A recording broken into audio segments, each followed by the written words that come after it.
Hello, this is your State Senator Len Suzio speaking to you from the center of Senate District 13 right here in Meriden. This is another episode in our ongoing series of episodes interviewing interesting people in the community, people who make things happen, people who play an important role in various ways in the community. It's one of the fun things I get to do as a state senator is to meet with and speak with people who are the makers and doers, the shakers and doers in our community. And today we're going to be speaking to a couple of members of the Meriden Lions Club. The Lions Club is one of those great fraternal organizations that goes back many, many, many years and has been a very important part of the community. And we're going to be speaking with a couple of the members today, and we're going to be talking about one of the big projects that they're currently working on. So first of all, let me just say hello to Fran Zigmont, Ziggy we call him. Everybody I'm certain knows you as Ziggy, and Jim Moran. Jim, thank you guys for appearing on today's show.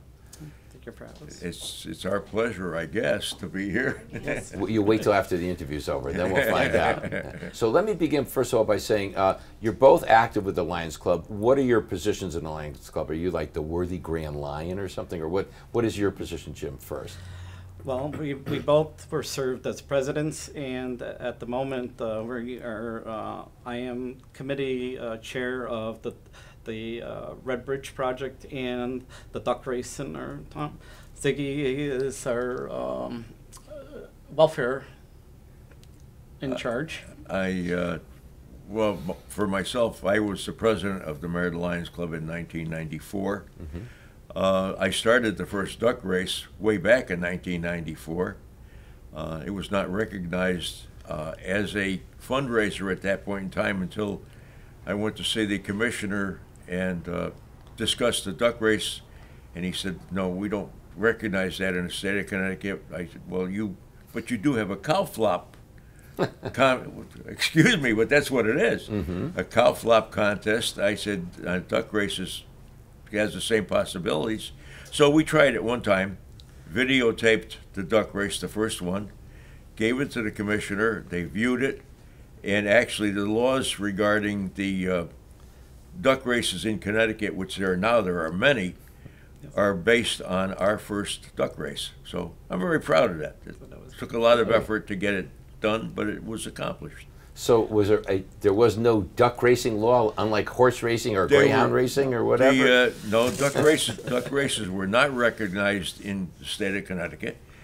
And I'm trying to think, there was a club that bought ducks with the hopes of having a duck race. They were refused that, so our club bought those 1,000 ducks for a very, very low price. And then we sat back and said, okay, now we own 1,000 ducks, what do we do with them? So that's when I talked to the commissioner and kind of argued our point, mm-hmm. and we were allowed to do it on a one-time basis. Then it graduated from 1,000 ducks that we had the first year. We bought some more, and we wound up with 2,800 or 2,900 ducks at one point in time. Wow. And now we've graduated even to a higher number. Yes, we're at 4,500 ducks right now. 4,500 ducks. Correct. Wow. That must be quite a duck jam down the river as they go down yes, the river. It is. That's a good time. That's a good time. So when you did the first duck race, where was it conducted?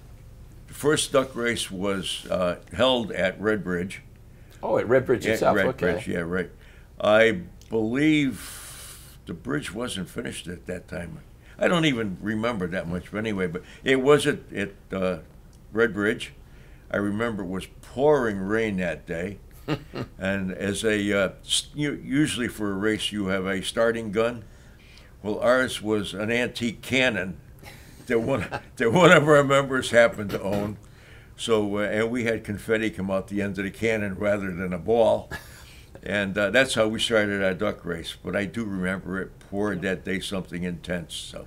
Now, you started over at Red Bridge in South Right, Meriden, at Red but Bridge. then you transitioned over and you went to another location, right? After we had it at Red Bridge for 2 years. Mm-hmm. And it was very difficult to do there because actually when the wind came from the wrong direction, the rubber ducks went upstream rather than down.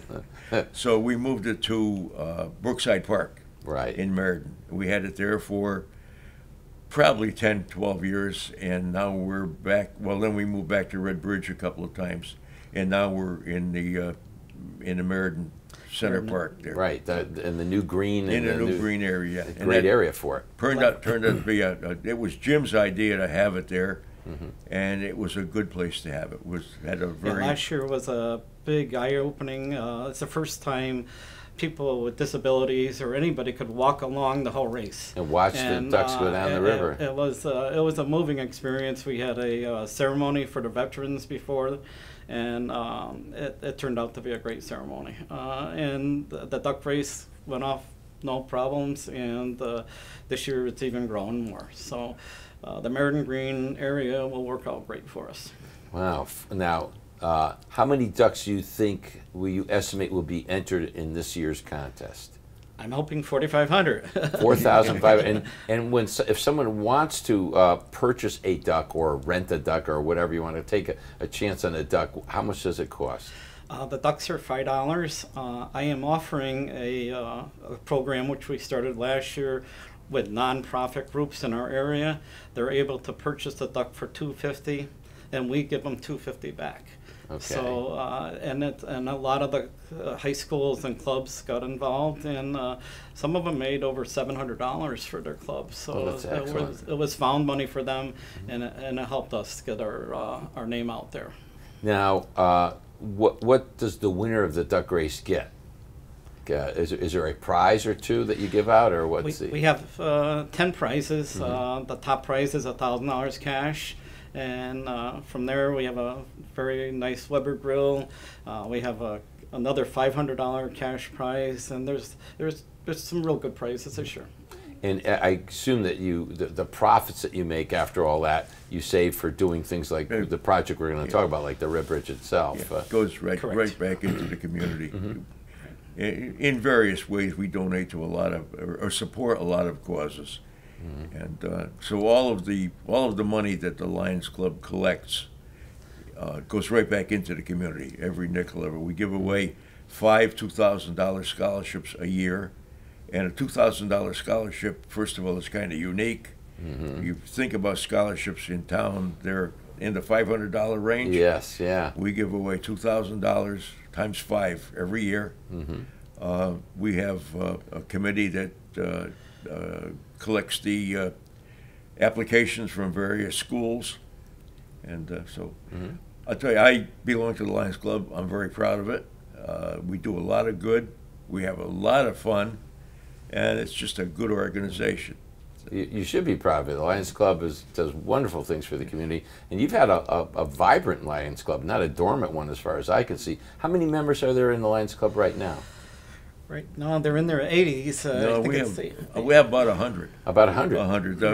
Of the 100, there are probably 70 who are active. We have a couple of members who are still members who are in nursing homes and things of that nature, unable to participate. But they're all members who have contributed heavily when they were able to. So. How far back does the Lions Club go? Do you know when it started? Well, we're celebrating our 100th year. Oh, okay. It was started, I believe, in 1919, I believe. 19. Okay, so it is. You're coming up on 100 years. Correct. Len, I didn't have time to do my research. I wish I had, but as an old club, a very distinguished club, and it's. You know, the Lions Club, and there are other clubs like the Kiwanis, for example, we know those are great organizations that make the community what it is. And I think they're all volunteer. They're people who are doing things because they want to help the community out. Nobody's making money on it. They're just doing it for love of the community and trying to do something good. And I will do everything I can to promote your club and others like yours. They're indispensable to the community. Always stress the point that every nickel that we make, we do it through our own energy, our own efforts, and it goes right back into the community. So. Now, if somebody wanted to join the Lions Club, how do they do that? If they're watching the show today and saying, boy, that sounds like a good organization, they're really active, they are getting things done, they're doing good things, how would they join the Lions Club? Well, the Lions Club, by invitation. Okay. And if anybody wants to join the Lions Club, all they need to do is contact one of our members, and if we know the person, we know that they have a good reputation, that they are willing to work. That's very important to us. Then they certainly would probably get invited into our club. We have no cap on the number of members, but 100 sounds like a very nice number. Nice round number, right? Nice round number. Now, do you have a website or anything if people Yes, wanted you to can find go you? to meridenlionsclub.org, and there's all the members' names there, and there's contact phone numbers that you can get a hold of somebody that would want to be interested in joining. So that's what the procedure would be, to try to contact one of the members, meet with them, Correct. introduce yourself, and then indicate an interest of joining. Now, are there annual dues or anything like that? Or? Yes, there is annual dues. That also takes care of we have weekly business meetings, and that takes care of our dinner at that meeting, and that it works out a good, it's good for having a bunch of people together, and we have speakers that come in often, and the year goes by pretty quick. The year goes by very quick. If any of our members are watching this, they'll agree that the cheapest part of being a Lions Club member is the dues. Every time something happens, we're digging in our pocket for something. Now, where do you have your weekly meetings? And they're luncheon meetings or what? They're dinner meetings, and they're Okay. at Len Suzio's restaurant up on the Okay. Berlin Turnpike. Okay, good. And we meet every week on a Wednesday night. And to meet every week for an organization is That's a lot. very unique. Yeah. Some meet every 2 weeks, some once a month. We have a pretty good showing at every meeting. And do you always have a speaker, or is it just once a month you have a speaker? How often do you have a speaker? Whenever we're able to get one, we have a lot of business that we conduct among ourselves, and we're able to get a speaker. Quite often, people will apply for one of our grants or some money from us or so forth, and we'll endeavor to get a speaker, a representative from that organization who can explain to us what the organization does. And at that point in time, we have a finance committee that will decide whether we should support that organization or not. Mm-hmm. Some we support, some we find that it's not up our alley, and so we let those lesser clubs donate to them. Right, right. How does that strike you? You're very forthright, Susie. That's all I can say. Now, aside, you do the scholarships, and you're doing this project we're going to speak about in a minute, the Red Bridge. But what else do you do? Do you have any other regular activities that you want to We share? have, well, first of all, we have the Relay for Life, which is cancer drive. We donate to the Relay for Life, first of all, and then whatever money we serve the food there, and whatever money we make at the food sale, we give that to the Relay for Life also. Mm-hmm. So we're a pretty good contributor for that. We're very active in the fly-in for the Meriden Markham Airport. Let's see. We do the cooking for National Night Out. Yep. That's a big, Right. a lot of people Yep. show up for that. Right. We end up doing a lot of cooking for any organization that asks us. We're normally there for. Yeah. And that's pretty much what we do. Pretty much we show up at everything. Obviously, a Palm Sunday brunch is I was just gonna say, it's we a just- great thing. So we That had- was a lot of fun. And That that's was been, we had that's a- been we had a going good on for turnout years. this year, Yeah. and, Well, I've been a member for 36 years already, and that was already in progress when I became a member. So So it goes back a long way. Goes then, back huh? a I was long wondering way. what the. we have portion one was. of the things that we do. It's very low profile, but very worthwhile. Is in October we pick up approximately 100 residents of nursing homes and take them on a bus tour of the hills of Connecticut for a foliage tour. Then we take them out and provide them with a lunch and bring them back to their place of residence. It's not a very well-known operation, but some of these people don't get out at all, except on that bus ride. So That's really great, yeah, because senior citizens, sometimes they don't have anybody else even that comes to visit them, so it's really nice yeah, it is- to have an it- organization yeah. like yours do that. and we have a lot of participation in that because we can see the good that we do. Yeah, face to face, it's Yeah. up close and personal, as they say. Yeah. That's it. At Christmas time, we have what they call Adopt a Family, and we'll pick out a family who was kind of down on their luck and provide them with clothing, food, things for a Christmas dinner. In some cases, we provided furniture for them if they had nothing. And we do what we can do to help people out who are less fortunate than we are. You do a lot from what I can see. I'm amazed. I knew you were very active, but as you're telling me all these different things, you're even more active than I thought you were. It's pretty awesome. And my friend here, Jim, didn't give me any time to prepare, so I'm winging it. You're doing pretty good, Zig. We actually are very lucky. We have many district governors that came from our club. And at the moment, we have Ed Hammerly, who is president of the Low Vision, who is in charge of people that need readers to read. And I got hooked up with that part of it, and I actually fixed the readers because of my business. I'm able to do the electronics. So instead of they throwing away these readers that were broken, I'm able to fix them and recycle them back to the community at no charge. And that's been a big part of my life for a couple of years now, and it's been good. It's been good. The people, once they see that reader in front of them, they actually, most of them start crying because they haven't seen a newspaper or seen that. That's wonderful. It's a moving thing, and I love every minute of it. I don't know how we both find time to do anything. But, we just make time for it. We just make time for it. It's become a priority in your life, and that's a wonderful thing. Let's talk about the project that's on the drawing board right now, the Red Bridge. Let's talk. Meriden's this is a unique aspect of Meriden. So can you speak a little bit about the Red Bridge, its history, and how you guys got involved? Well, every year the outgoing president is given the opportunity to come up with a project which has to be approved by the club and so forth. So when I was the president of the club, I had decided that I wanted to try to redo Red Bridge. Presidents before me had thought about the same thing too, but it was such a huge endeavor that it just never came about. But anyway, we decided that I put my thoughts in front of the club. They approved the idea, so we went ahead with restoring Red Bridge.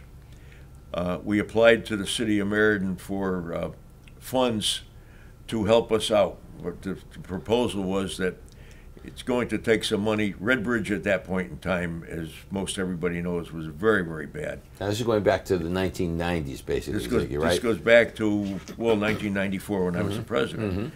And so we go back that far. But the bridge was in very, very bad shape. And so we decided to redo it. And we went with another individual to the city manager at the time and said, look, you're going to have to take the bridge down or it's going to fall down. You're going to get sued. In other words, a propaganda deal. And we tried to get some money from the city, and the city said no. If we had the money to do anything with the bridge, we would have taken it down long ago. So then the Lions Club took it on ourselves, our own responsibility.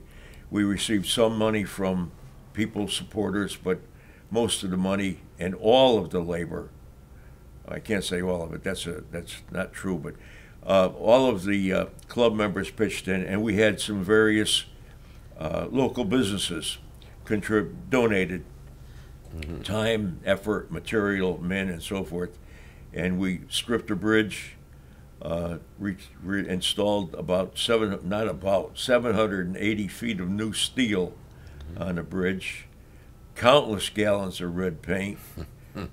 We consumed quite a bit of liquid while we were doing it. It was water.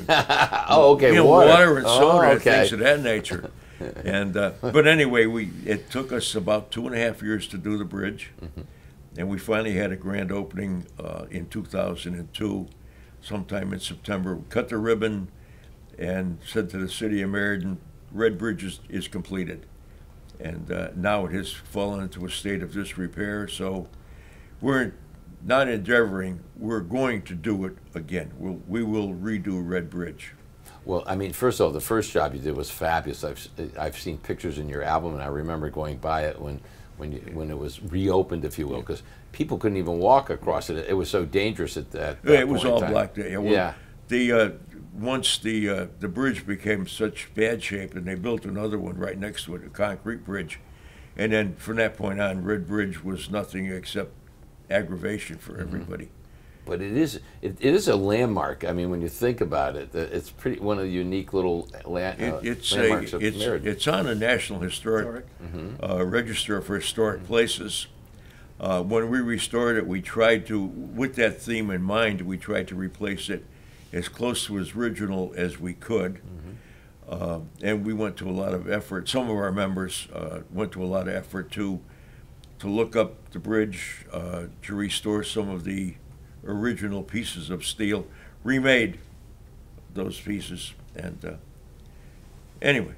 Well, you know, I did have the time to read a little bit before we started this thing, and the bridge goes back to 1891, so it's, as we're speaking today, it's over 120 years old, 126, 27 years old, and it was the only means of getting across the Quinnipiac River, I guess, in this part of town. At one point in time, as far as I heard, it was the only way to get from Meriden to Cheshire, was to go down Oregon Road, cross that bridge, which was then one-way traffic, and you got to the bridge and you waited your turn when the traffic was clear from the other direction, whether you were on a horse and buggy or a Model T.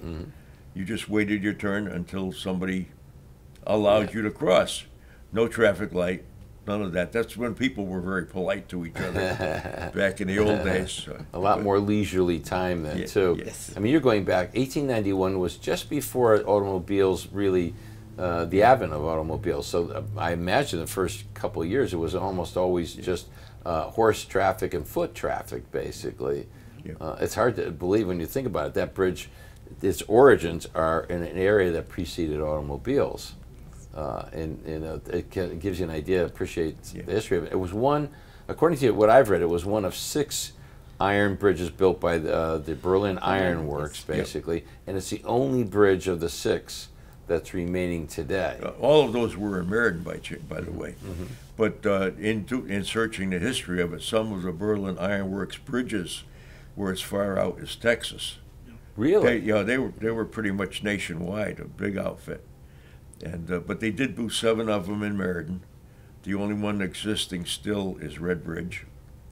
And you guys are an indispensable part of it. Without the Lions Club, the Red Bridge would be no more, really. Let's face it.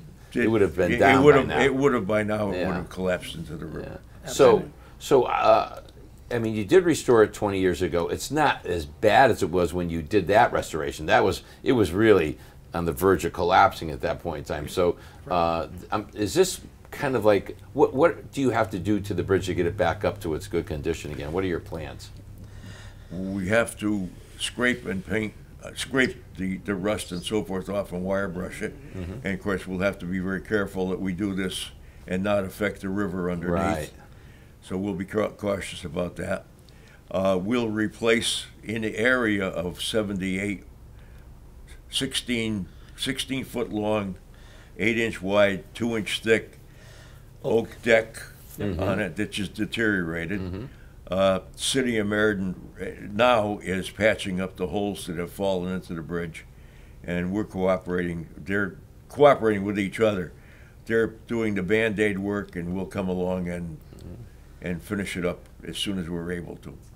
And when do you expect to commence work on the bridge itself? When do you think the Lions Club will actually start physically working? I would think that we'll probably be starting before summertime. I can't give you a time frame on that, but from the attitude and the support and so forth, we're going to have to kick it in the pants pretty soon to get moving. Yes.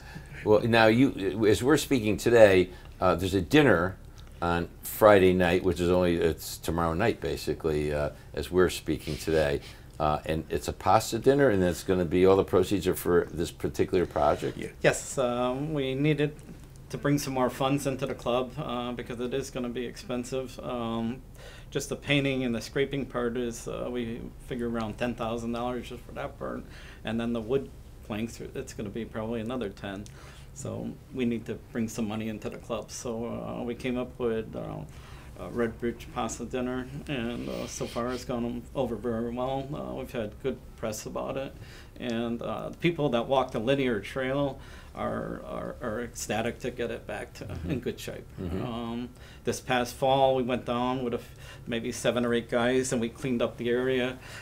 It's needed some help. Unfortunately, everybody has busy lives, and things get left behind. But it's time we go back and start over again. And I think we'll be able to handle it pretty well. Yeah. Before this is conclusion, I would like to give an awful lot of credit to the members of the Lions Club in this area. We undertook to do the bridge not knowing how much it would cost. And we have literally thousands of hours of labor into that bridge. Yep. The city received a letter from an outfit in Massachusetts that said that what we undertook could not be done by any organization that was not in the bridge building or repair field, right? And they gave the city a price, I believe $638,000 to restore the bridge, right? Because we did it with practically slave labor, we did that bridge for $28,000. Wow, wow. And So that's because the labor was from the heart. yeah. You saved the city over $500,000 easily. Yeah. And again, preserving an important landmark for the city. I can't say enough good things about the Lions Club. I just am so impressed. There are some clubs that are dormant. Your club is not dormant. Your club is really active. It's year-round, and you take on a lot of projects. You do a tremendous amount of good. And I just want to say that I hope that the people watching this video, I hope you might get some new members. Because I'll talk to the audience for a second. Folks, if you really believe in the community and you really want to do something good, it's very hard to do it yourself. But when you join an organization like the Lions Club, you can be very effective because you're working together as a team. And with leaders like Ziggy and Jim, you're working with really good people. And by the way, the side benefit is you get to meet a lot of nice people that care about the community like you do. Ziggy and Jim, I want to say thank you very much for sharing with the folks that will be watching this video a bit about the Lions Club and what its history's been, the Red Bridge Project, and all the good things that your organization does. I will do anything I can to enthusiastically promote the Lions Club. I'm going to shake your hand. Thank you, Jim. Thank you for the opportunity to be here. No, thank you. Folks, you got to meet today a couple of them, the doers and shakers in the community. Like I say, the Lions Club is one of those fabulous community organizations that makes Meriden the city it is. And I want to encourage any of you who are interested in joining the Lions Club, by all means, go visit their website. Again, it's at where, Jim? What's the website address? It's meridenlionsclub.org. Okay, visit meridenlionsclub.org, and I hope a few of you will join it and meet a lot of good people. Thank you very much. This is your State Senator Len Suzio. Thank you once again for the honor of representing you, and again for the fun of meeting some of the doers and shakers in the community. Have a great day.